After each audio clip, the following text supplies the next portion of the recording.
Welcome to Burlap Teachers. Enjoy the video. You start by verifying your system and account because a smooth install depends on that.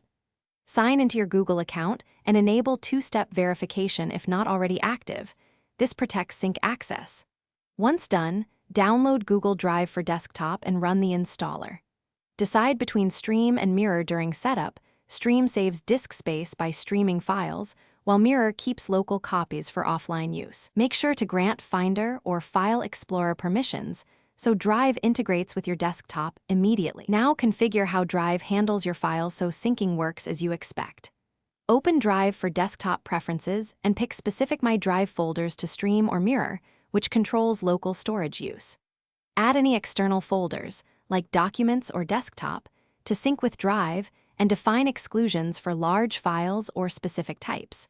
Then tune bandwidth and proxy settings if you're on a metered network, and choose conflict rules so the app knows whether to keep local or cloud versions when edits collide. Finish by using Drive like any other folder.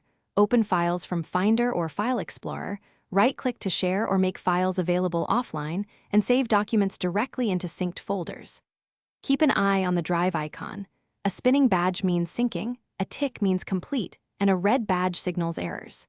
If sync stalls, first restart the Drive app and re-authenticate your account.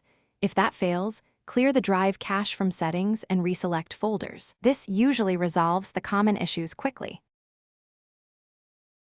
Thanks for watching. Consider subscribing if this video helped you.